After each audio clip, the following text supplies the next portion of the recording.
Ô Marie conçue sans péché, priez pour nous qui avons recours à vous. ô Marie conçue sans péché, Priez pour nous qui avons recours à vous. que par la miséricorde de Dieu, les âmes des fidèles trépassés reposent dans la paix. Amen. au nom du Père et du Fils et du Saint-Esprit. Amen. Frères et sœurs d'amour, nous entamons la deuxième journée de notre retraite et nous bénissons le Seigneur pour ce qu'il nous a fait comprendre hier de l'acte éternel dans lequel tout se déroule, qui nous a permis d'expliquer la souffrance de Jésus dès le sein de sa mère. Et nous avons aussi vu les différentes catégories de cette souffrance telles que Jésus lui-même le formule dans les excès d'amour de la neuvaine de Noël. Et nous avons dit que c'était la grille de lecture absolument imparable. Et nous avons donc compris les différentes catégorisations que notre Seigneur lui-même fait de cette souffrance qui est la sienne depuis toujours, depuis le sein de sa mère. Et nous avons compris que les excès d'amour étaient des formes de souffrance.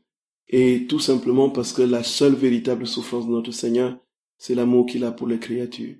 Il le dit lui-même, et nous l'avons compris, que tout ce qu'il a pu endurer de physique dans l'effectuation de la souffrance, dans tout ce qu'il a reçu comme coup, comme couronnement d'épines et autres crucifixions, ce n'était que l'expression de cet amour. Et que le premier bourreau de Jésus, c'était son amour. Et alors, frères et sœurs bien-aimés, nous avons compris que c'est dans le troisième excès d'amour, qui est la forme la plus stridente de sa souffrance.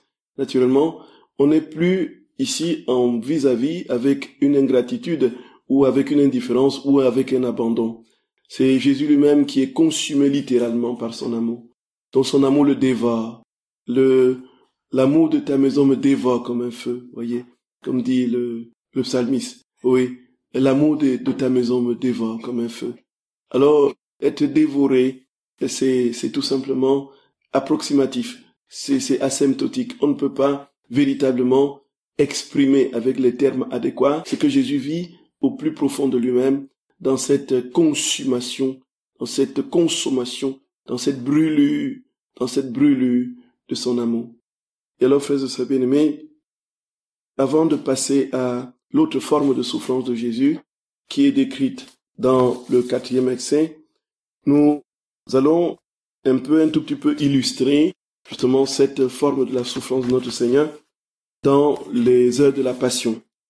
Et alors, vous allez voir, si vous avez votre crayon et si vous méditez les heures de la Passion, vous arriverez à chaque texte l'expression de l'amour de Dieu. Vous comprendrez très rapidement, si vous avez mémorisé les catégories. Voilà, ici c'est l'amour excessif, c'est l'amour consumant. Ici c'est l'amour abandonné. Ici c'est l'amour qui supplie. Ici c'est l'amour qui ainsi de suite. C'est pratiquement cela dans les heures de la Passion. Ici c'est l'amour effectif dans le 7e excès, ainsi de suite. Dans le 5e excès, il me semble. Oui. Donc, alors vous allez plus facilement vous positionner, du moins quand ce sera bien rodé, vous positionner dans la posture du consolateur. Voyez, je console pour Jésus abandonné, pour Jésus qui supplie. Alors je lui donne davantage mon amour et mon cœur au nom de toutes les créatures pour qu'il ne laisse personne en plan et qu'il amène toutes les âmes à lui. Alors c'est l'amour qui vit véritablement effectivement les douleurs. Alors qu'est-ce que je fais? Là, j'essaye de prendre ces douleurs. Dans sa divine volonté, je les applique dans les âmes. Et puis les bénéfices de ces douleurs, n'est-ce pas, je demande que ces douleurs coulent dans les âmes pour éteindre tout ce qui fait souffrir Jésus, ainsi de suite. Donc, c'est vraiment un entraînement du cœur. Et nous allons nous rendre compte très facilement que nous serons tellement habitués et familiers avec notre Seigneur souffrant que quelque chose de l'ordre de notre péché ou bien de l'ordre de ce que nous voyons dans le monde ou de l'autre va immédiatement nous renvoyer à la souffrance de Jésus. Alors nous serons moins prompts à critiquer et entrer dans des considérations de jugement. Nous serons plus prompts, plus près de la compassion pour Jésus. Parce que nous voyons immédiatement la forme de souffrance que cela inflige à Jésus dans nos comportements et dans le comportement du monde. Oui, frères et sœurs d'amour. Donc encore une fois, frères et sœurs bien-aimés, je voulais vraiment insister là-dessus. Vraiment, la divine volonté, c'est une affaire de vie. C'est la vie, frères et sœurs d'amour, c'est la vie. Ce ne sont pas des théories sur lesquelles nous discutaillons, nous nous déchirons. C'est vraiment cette vie de Dieu dans l'âme. Et si nous avons compris ce que c'est, le témoignage de notre vie parlera plus fort que tout ce qu'il y a comme opposition, ou bien tout ce que nous pouvons dire comme discours et conférences et tout ça sur la divine volonté. Et parce que c'est de la vie que sortent les vies de Dieu.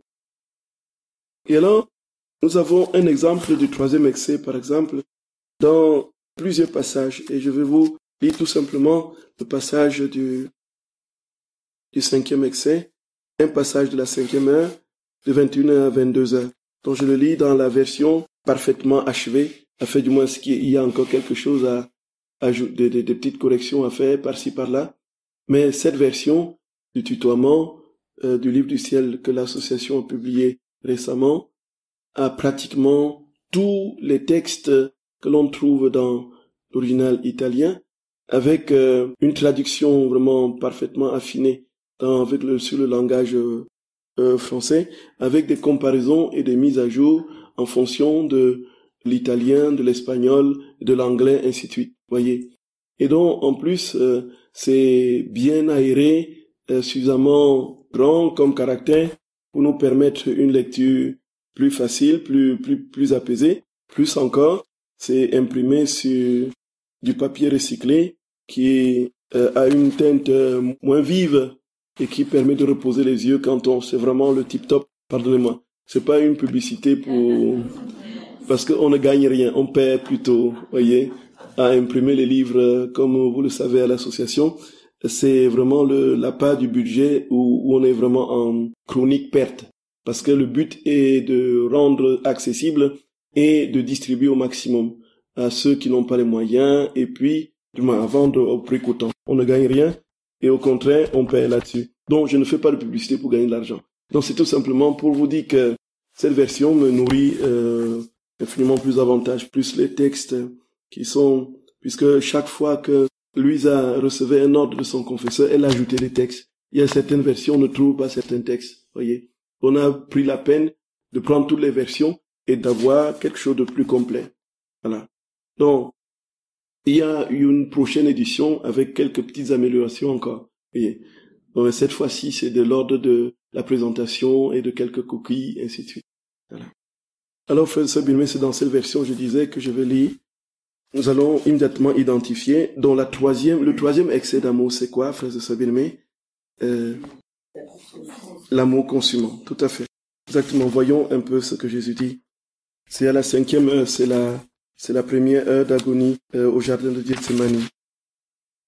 Jésus semble ouvrir ses lèvres faibles et mourantes pour me dire, mon enfant, veux-tu savoir ce qui me tourmente plus encore que les bourreaux? En fait, leurs tourments ne sont rien en comparaison de celui-ci. Vous imaginez ce qui le tourmente le plus? Vous imaginez, frères et sœurs bien-aimés? C'est l'amour. L'amour éternel qui veut être premier en tout. Il veut me faire souffrir en une fois, et dans mes fibres les plus intimes, ce que les bourreaux me feront souffrir peu à peu. Ah, mon enfant, c'est l'amour qui prévaut totalement sur moi et en moi. L'amour est pour moi un clou. L'amour est pour moi un fouet. L'amour est pour moi une couronne d'épines. L'amour est tout pour moi. L'amour est ma passion éternelle. Alors que ce que je souffre dans mon humanité n'est que temporel. Ah, mon enfant, entre dans mon cœur. Paie-toi dans mon amour. Ce n'est que dans mon amour que tu comprendras combien j'ai souffert et combien je t'ai aimé. Ce n'est que dans mon amour que tu apprendras à m'aimer et à souffrir uniquement par amour. Ô mon Jésus, j'entre dans ton cœur puisque tu m'y appelles pour voir ce que l'amour te fait souffrir. Mais que vois-je? Je vois l'amour couronnant ta tête, non pas avec des épines matérielles, mais avec des épines de feu. Je vois que l'amour te fouette, te flagelle, non avec des cordes, mais avec des fouets de feu. Je vois que l'amour perce tes mains, non avec des clous de fer, mais avec des clous de feu. Tout est feu. Le feu pénètre jusqu'à la moelle de tes os, transformant ta sainte humanité tout entière en feu. L'amour t'inflige des douleurs mortelles, dépassant celles de la passion elle-même. Il se prépare déjà, avec ton sang, un bain d'amour pour toutes les âmes qui cherchent à être purifiées de toute souillure et qui veulent acquérir les droits des enfants de l'amour. Ô amour sans fin, je me sens submergé devant une telle immensité d'amour. Je vois que pour entrer dans l'amour et pour le comprendre, je devrais être tout amour. Ô mon Jésus, je ne le suis pas, mais puisque tu désires ma compagnie et que tu veux me faire entrer en toi, je te prie de me remplir entièrement d'amour. Je te supplie de couronner ma tête de toutes mes pensées avec la couronne de l'amour. Ô Jésus, je te prie de fouetter avec le fouet de l'amour mon âme, mon corps, mes facultés, mes sentiments, mes désirs et mes affections, tout. Que mon être tout entier demeure flagellé et scellé par l'amour. Ô amour infini, permets qu'il ne reste rien en moi qui ne tire sa vie de l'amour. Ô Jésus, centre de tout amour, je te prie de clouer mes mains et mes pieds avec les clous de l'amour, afin d'être entièrement transpercé par l'amour, et que je puisse devenir amour, comprendre l'amour, être vêtu et nourri d'amour.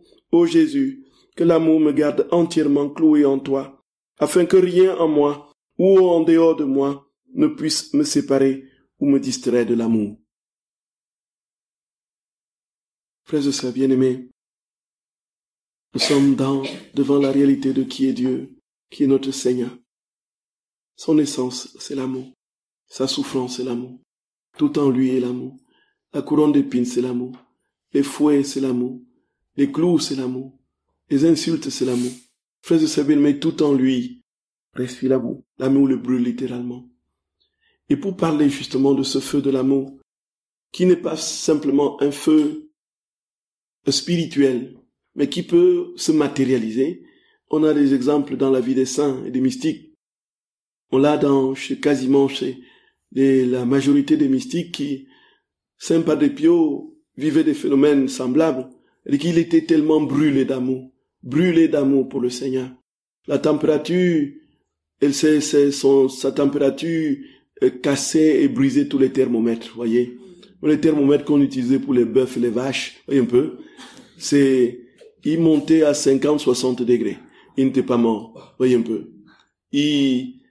L'amour le brûlait littéralement au point où parfois le vêtement prenait feu.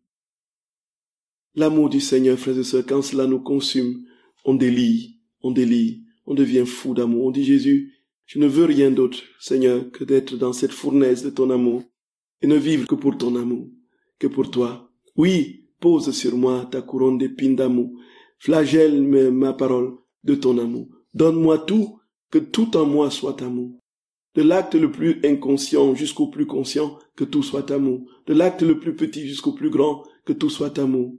De l'acte le plus naturel jusqu'au plus surnaturel, spirituel, que tout soit amour. Frères et sœurs bien-aimés, voici la troisième souffrance de notre Seigneur, qui est particulièrement expressive ici, où nous comprenons plus que jamais cette nécessité. Quand nous lisons cela, qu'est-ce qui vient à l'esprit spontanément? Puisque Jésus vient en nous, dans la divine volonté, qu'est-ce que nous lui demandons spontanément? Que tout ce qu'il vit de sa brûlure d'amour s'imprime dans notre âme, s'imprime en nous. Et alors, quand nous aurons véritablement été unis à notre très saint Seigneur, il n'y aura plus rien, frères et sœurs d'amour. Et comprenons qu'est-ce qui se passe chez ces grands saints, Saint François d'Assise, Saint Padre Pio. De Saint François d'Assise, quand il était sur le mont Alverne, avant sa stigmatisation, lorsque, dans sa prière, il élève avec une ferveur surnaturelle au Seigneur sa prière. Il demande au Seigneur de lui faire, avant qu'il meure, de lui faire la grâce de souffrir tout ce qu'il a souffert au cours de sa passion. Et en même temps qu'il y place dans cette souffrance tout l'amour qu'il avait en souffrant pour toutes ces souffrances de sa passion. Que la force douce et brûlante de ton amour, Seigneur, disait-il, absorbe mon âme, afin que je puisse mourir par amour de ton amour, toi qui as daigné mourir par amour de mon amour. Et quand Saint François fait cette prière, mon Alverne, voici que il voit venir vers lui cet ange ailé qui porte un crucifix, n'est-ce pas, au devant de lui, et qui s'imprime en lui. Une fois que la vision est achevée, François est marqué des stigmates de la passion de notre très saint Seigneur. L'amour est consumant. L'amour est tel qu'il ne peut plus faire autrement que de délirer. Alors ses frères le font descendre de la montagne. Et sur son passage, les malades étaient placés. Et on dit l'ombre, seulement on place l'ombre de François guérissait les malades. Frères et sœurs bien-aimés, ce qui se passe, c'est que nous ne croyons pas en un Dieu qui nous a raconté des chimères et des bobards. Et nous ne pouvons pas passer notre vie à voir et à contempler les autres vivre cette vie d'intimité avec le Seigneur et dire, ah, c'est une catégorie, c'est pour des gens particulièrement choisis, c'est pour des saints, et nous ne faisons pas partie. Nous sommes condamnés presque à lire tous les hagiographies, les livres des saints, pour nous émerveiller de ce que Dieu fait dans les âmes. Mais quand est-ce qu'il va opérer dans nos âmes? Quand est-ce qu'il va opérer dans nos âmes? Et le Seigneur nous dit, où as-tu suffisamment dégagé ton cœur pour que tout en toi soit amour, mon amour? Et cet amour consumant, frères et sœurs bien-aimés, au fur et à mesure que nous vivons dans la divine volonté, cet amour consumant va être de plus en plus présent. Et la souffrance de l'autre va nous porter dans une compassion quasiment incontrôlable. Et puis l'amour pour les autres sera tel que nous ne pourrons plus même pas nous contrôler, quitte à nous faire avoir. Ce qui est sûr, frères et sœurs bien-aimés, c'est que la grâce que le Seigneur veut nous donner aujourd'hui, c'est de vivre pleinement et parfaitement sa vie. Non plus simplement dans cet ordre de la grâce sanctifiante qui nous donne de grandir en vertu et de fuir le mal, mais dans la plénitude de la vie de Dieu qui fait que lorsqu'on nous voit, lorsqu'on nous entend, lorsqu'on nous voit agir, que Dieu sorte de tout ce que nous faisons. Et ce faisant, frères et sœurs bien-aimés, cette prière que notre très saint Seigneur a mis dans la bouche de Luisa devrait être la nôtre. Seigneur, flagelle-moi de ton amour. Seigneur, l'amour est tout pour toi. Je devrais être tout amour. Mais puisque tu désires m'accompagner et que tu veux me faire entrer en toi, je te prie de me remplir entièrement d'amour. Je te supplie de couronner ma tête et toutes mes pensées avec la couronne de l'amour. Ô Jésus, je te prie de me fouetter avec le fouet de l'amour. Mon âme, mon corps, mes facultés, mes sentiments, mes désirs et mes affections. Tout, que mon être tout entier de me flageller et sceller par l'amour. Voilà un seul petit exemple. Et on peut, dans les heures de la Passion, en trouver partout. J'ai commencé à faire des notes un peu partout chaque fois que je lisais. J'ai manqué de temps pour tout achever, mais je suis arrivé jusqu'à la scène. Donc c'était un exemple. Continuons, frères et sœurs bien-aimés, avec la quatrième forme de souffrance du Seigneur, qui est dit l'amour effectif, les souffrances qu'il endure. Et là, nous avons compris qu'il y a la souffrance de son amour qui commande tout. Il peut même, indépendamment du bourreau, souffrir, tout simplement parce que son amour le consume. Son amour le brûle. Et voici qu'effectivement, il va endurer ses souffrances. Et puis il nous dit que ça a commencé dès le sein de sa mère. Et donc, le couronnement d'épines, la flagellation et les clous, c'est déjà sur le fœtus Jésus. Et c'est ça qui scandalise ceux qui entendent parler de la divinité. Comment se fait-il? Il a été cloué sur la croix de Golgotha à 33 ans.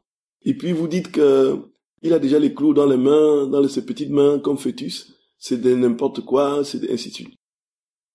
Bien-aimés, comment est-ce que nous pouvons expliquer qu'il ait les clous dans les mains? Nous l'avons compris hier, non? Nous l'avons compris hier parfaitement. Nous l'avons compris, non, frères et sœurs d'amour? Est-ce que nous l'avons compris? Donc, le petit enfant, c'est Dieu. Ce n'est pas n'importe quel petit enfant qui suit une chronologie basique d'une humanité finie qui a son temps divisé en trois Et chaque temps, chaque partie est divisée en autant d'infinité de successions, d'instants et d'actes. C'est un Dieu qui est dans la perfection de son être, dans son immanence, dans son éternité. Et voici que dans cette éternité, tout est gravé d'office et définitivement, de sorte que ce qui va se produire en l'entre-en-toi de l'humanité était déjà de toute éternité en lui. Et donc, on comprend que si c'était déjà en lui, qu'il le souffre même déjà dans le sein de sa mère, puisque le sein de sa mère n'est même pas le commencement de sa vie, puisqu'il vit de toute éternité. On le comprend, frères et sœurs d'amour. Et voici que il arrive au 4e excès et parle donc de cet amour effectif. C'est là que nous comprenons la réalité justement de ces clous, de ces crucifixions, de cette flagellation inhumaine, ainsi de suite. Mon enfant, si tu veux passer de mon amour dévorant à mon amour agissant, Jésus l'appelle aussi l'amour agissant, l'amour effectif. Tu me découvriras dans un abîme sans fond de souffrance. Considère que chaque âme conçue en moi m'apporte le fardeau de ses péchés, de ses faiblesses et de ses passions. Mon amour m'amène à porter le fardeau de chacun, parce que après avoir conçu son âme en moi, j'ai aussi conçu la contrition et la réparation qu'il aura à offrir à mon Père. Aussi ne t'étonne pas si ma passion fut également conçue en ce moment-là. Donc nous avons compris. Donc, regarde-moi bien dans le sein de ma mère, et tu découvriras combien j'y vis de souffrance. Regarde bien ma petite tête entourée d'une couronne d'épines, lesquelles, pendant qu'elles percent cruellement ma peau, me font verser des rivières de chaudes larmes. Oui, sois ému de pitié pour moi, et de tes mains qui sont libres, sèche mes larmes. Nous avons été de toute éternité, comme nous le comprenons et le savons, conçus dans le cœur de Dieu.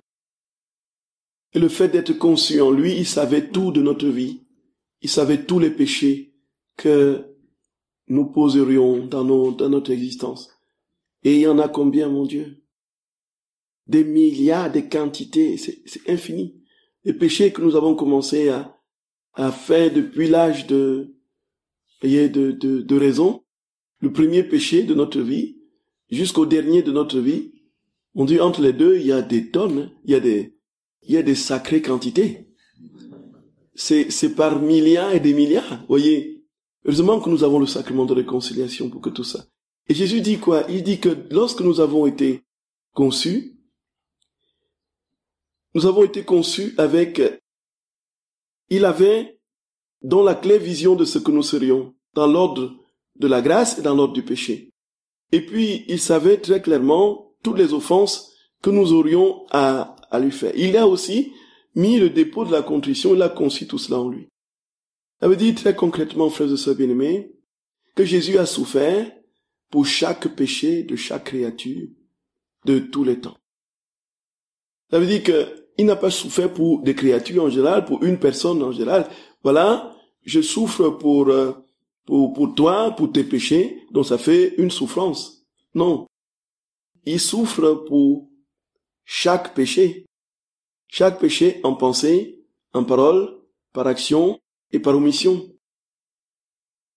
Et combien de péchés en pensée chaque être humain commet au cours de sa vie, en déterminant une moyenne, n'est-ce pas, dans l'espérance de vie de toute l'humanité, si on détermine une moyenne de 60 ans.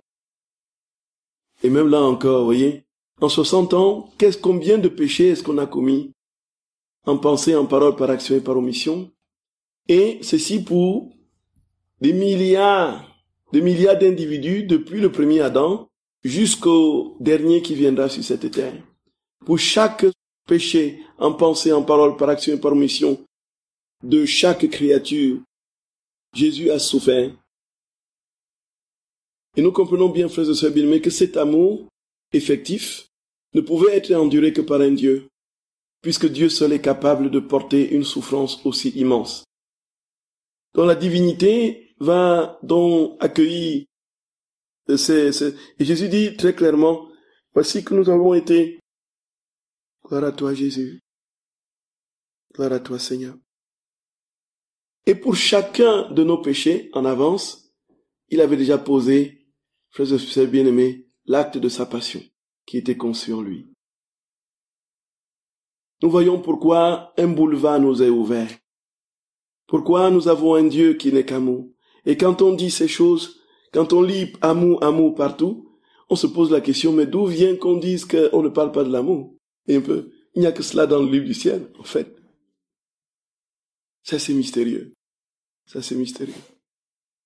Le Seigneur nous a ouvert les boulevards, a dit de son cœur. Désormais, nous pouvons nager dans l'océan de son amour, en son cœur sacré, parce que tout a été déjà fait et réparé.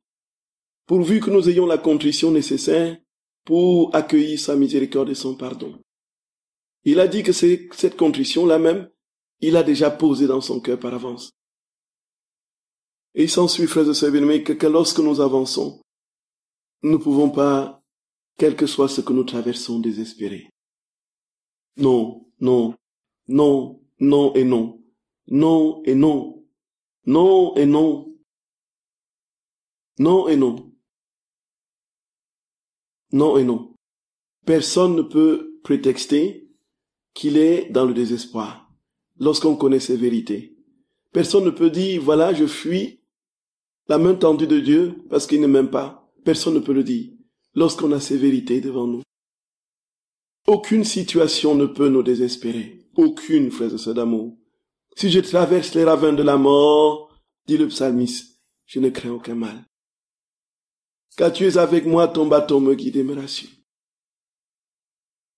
Et c'est pourquoi la vie dans la divine volonté, vous voyez bien, a-t-on avec ces vérités une seule idée qui nous vienne de nous flageller et de marcher la tête courbée dans du capuchon noir en criant « Oh, nous sommes les êtres les plus malheureux du monde parce que, voilà, il n'y a pas d'espérance, le Christ n'est pas ressuscité. Oh là là, oh là là. » Non, non et non, frères et sœurs bien-aimés. Non et non. Non et non. Alors Jésus poursuit dans ce 4e extrait. Il dit, regarde-moi bien dans le sein de ma mère, et tu découvriras combien j'y vis des souffrances. Regarde bien ma petite tête entourée d'une couronne d'épines, lesquelles, pendant qu'elles percent cruellement ma peau, me font verser des rivières de chaudes larmes. Oui, sois ému de pitié pour moi, et de tes mains qui sont libres sèchent mes larmes. Cette couronne d'épines, mon enfant, n'est autre qu'une couronne cruelle que les créatures tressent pour moi, avec les pensées mauvaises qui remplissent leur esprit. Oh, comme ces pensées me transpercent cruellement, un long couronnement de 9 mois. Et comme si ce n'était pas assez, elles crucifient mes mains et mes pieds, afin que soit satisfaite la justice divine pour ces créatures. Elles qui circulent sur des chemins pervers, qui commettent toutes sortes d'injustices et empruntent des voies illégales pour leur profit. Voyons Jésus dans un autre passage du livre du ciel, tel qu'on va trouver dans les temps prochains, dit qu'en fait, la souffrance extérieure qui lui a été infligée par les bourreaux et par le péché des hommes a été conçue dans son amour. Qu'est-ce que ça veut dire? Ça peut paraître, voyez, ce n'est pas lui qui a provoqué l'ire, la violence, la haine des bourreaux pour le crucifier. C'est pas lui qui a provoqué le péché des hommes pour le crucifier. En fait, il dit que dans son amour de toute éternité, il avait entrevu, il avait vu cela. Et une fois qu'il a pris chair de notre chair, dans le sein de sa mère, ces souffrances-là ont été souffertes par avance. Donc de sorte que les 24 heures de la passion ne peuvent pas, comme vous imaginez, pour 130 milliards approximativement, et encore que c'est une très très très faible approximation, d'individus qui, selon une certaine démographie, ont existé jusqu'au jour d'aujourd'hui sur la Terre, 130 milliards, c'est rien du tout. Et puis, nous n'imaginons pas que les souffrances pour chaque péché de chaque créature de tous les temps aient nécessité simplement 24 heures. Simplement les coups et la flagellation de de 20 minutes, la crucifixion de 3 heures, et la mise au tombeau de 2 jours et demi, de 3 jours. On ne peut pas l'imaginer comme ça, pour sauver, pour réparer tous ces pays. On comprend donc que, frères et sœurs bien-aimés, la souffrance et la passion de notre très saint Seigneur a commencé dans son amour de toute éternité. De sorte que, dans la chronologie, ça s'est effectué par la lance du bourreau et les coups de fouet, ainsi de suite. Est-ce que nous comprenons, frères et sœurs d'amour? Et alors, quand on mesure cela, on comprend donc que, en fait, sa passion est une passion d'amour éternel. Il dit dans cet état, il ne m'est pas possible de bouger, même une main, un doigt ou un pied. Je reste immobile, soit à cause de l'atroce crucifixion que je subis, ou à cause de l'espace réduit dans lequel je suis. Et j'ai vécu cette crucifixion pendant 9 mois. Sais-tu, mon enfant, pourquoi le couronnement d'épines et la crucifixion sont renouvelés en moi à chaque moment? C'est que le genre humain ne cesse de concevoir des desseins cruels qui, comme des épines et des clous, transpercent sans cesse mes tempes, mes mains et mes pieds. Gloria. Voilà, frères et sœurs bien-aimés, comment le Seigneur décrit la souffrance de son couronnement et de sa crucifixion. Chaque fois que nous péchons, alors notre très saint Seigneur est crucifié, les couronnes d'épines, dans les mauvaises pensées, les pensées d'orgueil, plus particulièrement quand nous cherchons à dominer les autres, à être au-dessus des autres, à être les plus connus, à être les plus vus, à être à marcher sur les autres. Voilà, c'est le plus grand des péchés. L'orgueil, c'est la mère des péchés. L'orgueil, c'est ce qu'il y a de plus dramatique, frère Sabine. Ce n'est même pas l'impureté. C'est même pas l'impureté, frère Sabine. C'est la mère de tous les péchés, c'est l'orgueil. Et le Seigneur, très clairement, le fait comprendre. L'orgueil nous coupe définitivement de Dieu. Or, l'impureté nous porte à la réalité de notre faiblesse et une plus grande disposition à la contrition. Voyez. Et on le voit chez les pères du désert, c'est très très marqué. Voyez. Quand les pères du désert détectaient quelqu'un qui avait une forfanterie, un désir de paraître et d'être, ils l'excluaient radicalement. Ils disaient, va chercher ta voie, va faire pénitence et retrouve l'humilité.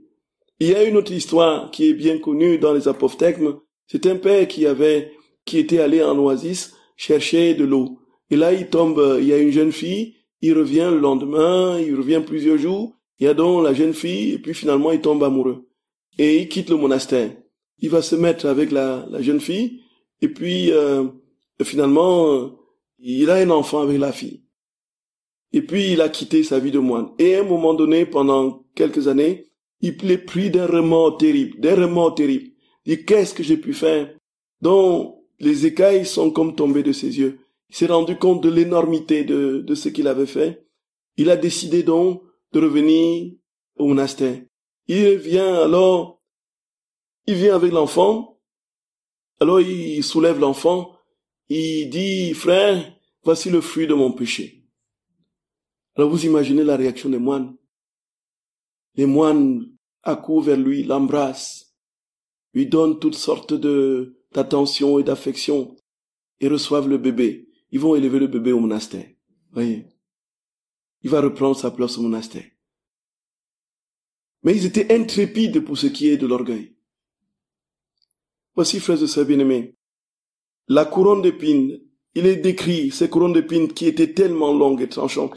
Dans ce que nous lisons dans les heures de la Passion, il transperçait les tempes de notre Seigneur et le blessait même à l'œil, voyez. Ceci, lorsque nous avons la grosse tête. La grosse tête. Et lorsque nous voulons nous servir des autres comme des marionnettes pour servir notre gloriole. Et c'est pourquoi, frères et sœurs bien-aimés, il faut prier pour le monde politique. Prier pour le monde politique. Et même pour les chefs d'église, les responsables d'église, les prêtres que nous sommes. La tentation la plus affinée et la plus destructrice, la voilà. Croire qu'on est quelque chose, qu'on est quelqu'un. C'est le péché de Lucifer, tout à fait. C'est le péché qui a créé l'enfer. Non serviam, le non serviam, éternam de Lucifer. Non, je fais à ma tête, pas besoin d'obéir. Et alors, frères et sœurs bien-aimés, c'est inouï. Frères et sœurs d'amour, on pourrait faire 4, 5 retraites sur ces... On ne se rassasierait jamais. Les vérités sont tellement profondes, lumineuses et transformantes qu'il nous faut tout simplement toute une vie pour méditer les heures de la passion, pour méditer la souffrance de notre Seigneur, qui nous pousse à l'amour. Voyons, quand nous méditons tout ça, qu'est-ce qui vient à l'esprit? N'est-ce pas essayer de vivre comme notre Seigneur, le consoler? Voyez. Alors, où est-ce que j'ai repéré un 4e excès d'amour dans les heures de la passion? Ah oui, c'est l'amour effectif, c'est quasiment tous les heures de la passion, puisque il y a une description de ce que Jésus souffre.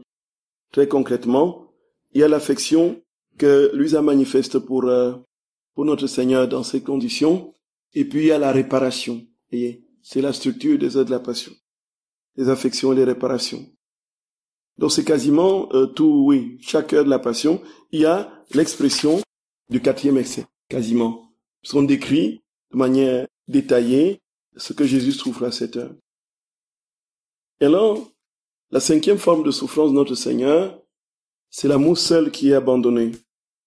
Et je vais revenir un tout petit peu en arrière sur le 4e excès. Lorsque nous allons à la 4e heure, par exemple, les douleurs de la passion de Jésus dans l'hostie, on a le 7e et le 4e excès qui sont très clairement exprimés. Le Seigneur dit c'est la scène eucharistique. Jésus, mon Seigneur épuisé, j'embrasse ton très saint cou. Je vois que tu es fatigué et exténué, entièrement consumé dans ton œuvre d'amour. Mais dis-moi, que fais-tu? Jésus me répond, ma fille, dans cette hostie, je travaille du matin au soir à former de continuelles chaînes d'amour. Et lorsque les âmes viennent à moi, je les enchaîne à mon cœur. Mais sais-tu ce qu'elles me font? Beaucoup se libèrent de force et brisent ces chaînes. Et comme ces chaînes sont attachées à mon cœur, cela me torture et me fait délirer. Et tandis que ces âmes brisent mes chaînes et ruinent l'œuvre que j'accomplis dans ce sacrement, elles recherchent les chaînes des créatures. Et lorsqu'elles font cela en ma présence, se servant de moi pour satisfaire leurs désirs, elles me causent une douleur si intense et une fièvre si grande que je défaille et deviens délirant. Voyez, dans les souffrances effectives que nous causons au Seigneur, Jésus va par la suite décrire dans les moindres détails comment il souffre la couronne d'épines dans l'hostie, comment il souffre la flagellation dans l'hostie, comment il souffre les crachats dans l'hostie.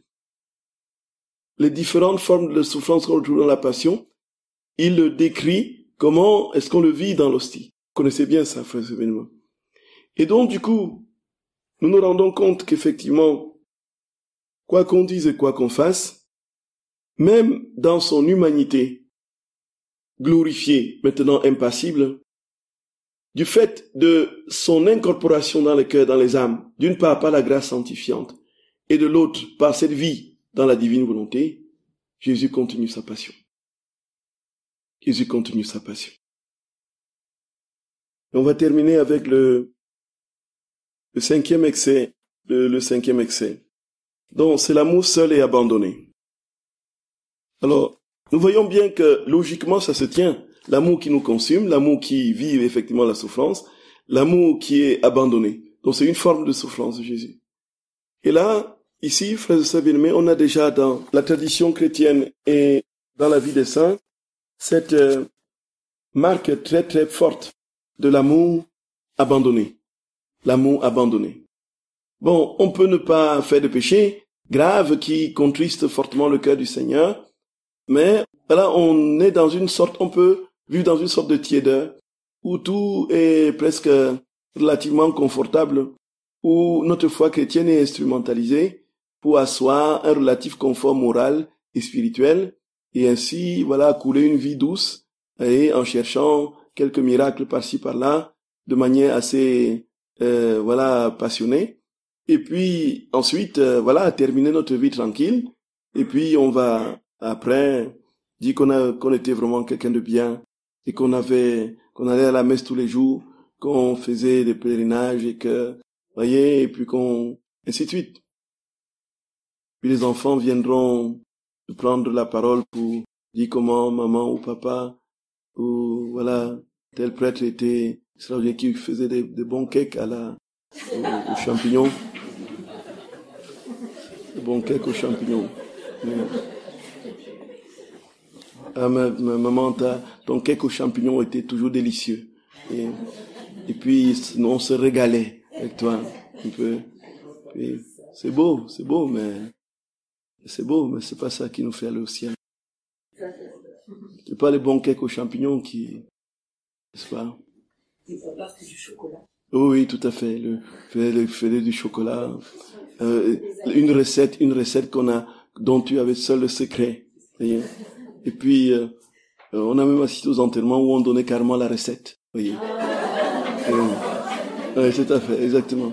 Où les enfants donnaient la recette des parents. Ouais, ils disaient, voilà. Tu nous disais, quand l'oignon prendra la couleur, voilà, tu ajoutes du parmesan. Et puis, quand le parmesan prendra la couleur beige, tu ajoutes de l'huile, ainsi de suite. Oui, on a assisté à ça. En paroisse, on voit tout ça, on voit tout ça. C'est bien aimé. Donc, en fait, c'est bien. De toutes les façons, le Seigneur nous a donné des talents. S'il nous a donné des talents culinaires, c'est pour que nous allions au ciel. C'est pour que nous le mettions à son service, pour sa gloire et pour son amour. Et si nous l'avons fait dans la divine volonté, c'est ça qui nous donne la possibilité de vivre parfaitement, éternellement à ses côtés. Alors, on peut être tout simplement tiède, ne pas commettre des choses graves comme péché, qui fait que voilà, on a légèrement une conscience assez anesthésiée comme ça, et lénifiée, voyez un peu, sur lequel on a passé une petite couche d'éther, qui fait que on ne sent pas la gravité des actes que l'on peut poser contre le cœur de Jésus. On ne mesure pas que l'indifférence, et puis parfois que voyez, bon, c'est l'amour abandonné, oui frère, c'est l'amour abandonné. Alors, je te présente mon amour et tu te sers de moi comme tu entends pour toi-même, quoi. Donc il y a cette tendance, nous devons le comprendre, frères et sœurs bien-aimés. Cette tentation peut nous guetter, c'est-à-dire que c'est vrai que Dieu nous a réservé une récompense éternelle. Mais nous ne l'aimons pas parce qu'il nous a réservé une récompense éternelle. Au fond des fonds, c'est-à-dire que ce n'est pas comme dans une pratique chrétienne ancienne où on brandissait la peur de l'enfer pour amener les gens à Dieu. De sorte que dans ce registre, il y avait des congrégations qui étaient spécialisées pour faire peur. Voyez, pour faire peur aux chrétiens. Et leur montrer la gravité des actes qui peuvent le conduire en enfer. De sorte que les gens se convertissaient parce qu'ils avaient peur de l'enfer. On n'est plus sur le registre de la peur. Mais c'est vraiment juste, hein. C'était les rédemptoristes étaient spécialisés dans les campagnes paroissiales pour parler des peines, justement, de l'enfer. Des peines éternelles.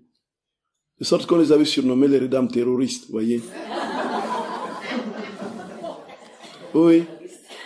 Oui. C'est cela. Je raconte ça, c'est une histoire vraie. Je raconte ça. Vous l'avez certainement entendu. Les campagnes paroissiales étaient impressionnantes. Ils arrivaient, et pendant près d'une semaine, le curé de paroisse leur laissait la paroisse, et puis, il prêchait, matin, midi, soir. Et puis, les gens se confessaient, ils installaient les confessionnaux. Et oh là là, le bon temps, le bon vieux temps. Voyez. Donc, les gens se confessaient. Alors, ils prêchaient. Ils axaient davantage sur la peine de l'enfer, et le fait et du coup, les gens, c'était tellement, et donc, il fallait que le prédicateur s'imprègne de cette réalité surnaturelle. Ils avaient donc une particulière compréhension des peines de l'enfer et du purgatoire. Voyez un peu. Alors, ils avaient maîtrisé. Au fur et à mesure qu'on était, n'est-ce pas, anciens dans l'ordre, on avait plus ou moins énormément plus lu que le nouveau qui arrivait. Ah donc, du coup, les anciens étaient vraiment établis, quoi, en enfer, quoi, en enfer. Ils étaient dans l'enfer, vraiment. Leur personne traduisait les peines de l'enfer, c'était gravissime, c'était des paix graves, comme on les appelait, les paix graves, voyez, paix graves. Et donc, ils avaient tellement médité là-dessus. Et il y a une histoire vraie, effectivement. Un des pères, un dimanche, un ancien père monte en chair. L'église est pleine à craquer, bondée. Alors, il prend quelques minutes de silence. Il reprend son souffle. Il veut parler. Et puis, il reprend de nouveau son souffle. À un moment donné, il a la foule et tout en haleine, là. Et puis, il dit, l'enfer, mes frères. Il descend de chair. La prédication était terminée.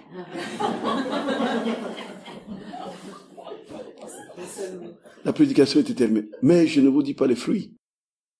À la fin de la messe, les gens ont couru, une file interminable pour se confesser. Tellement tout en lui traduisait, voyez. Les gens ont été saisis par 2 mots seulement. 2 fois prononcé, l'enfer, mes frères. Et son jeune confrère a dit, mais c'est extraordinaire. Mais pourquoi se battre, là, s'étriper la tête à écrire des longs sermons et tout ça? Et puis son tour de prédication arrive, il monte en chair, l'enfer, mes frères. Et puis il descend. Alors les gens l'ont hué. Vous voyez, ça n'a produit aucun fruit. Donc, lui, il avait médité son affaire depuis des années. Ça sortait de lui comme ça. Il faisait ça bien aimé. Donc, je disais que, en fait, nous ne servons pas le Seigneur parce que nous avons peur des châtiments, ou encore parce que nous attendons une récompense de lui. Tout doit être par amour. Et naturellement, qu'est-ce qui peut produire cet amour à perfection? C'est la vie dans la divine volonté. C'est Jésus seul qui en nous peut produire son amour. C'est Jésus seul qui en nous peut manifester son amour. Alors il s'ensuit, frères et sœurs bien-aimés, qu'il n'y a pas de commune mesure entre ce que nous pouvions vivre dans la compréhension de la grâce et ce que nous pouvons vivre aujourd'hui. Quand je dis commune mesure, cela veut dire que nous avons, avec la divine volonté, une plus grande compréhension de l'action du Seigneur dans l'âme, cette œuvre de transformation, qui nous établit dans un autre mode, le mode d'éternité. Donc Dieu en nous opère ses œuvres, il aime, et pour que cet amour soit parfait, il faut qu'il soit en nous. Et c'est pourquoi, frères et sœurs bien-aimés, plus que jamais, demandons au Seigneur cette grâce, ainsi, de ne vivre que pour l'aimer, Et comme disait le curé d'Ars, de mourir en l'aimant. Vivre pour l'aimer et mourir en l'aimant. Tout y est, frères et sœurs bien-aimés. Tout y est.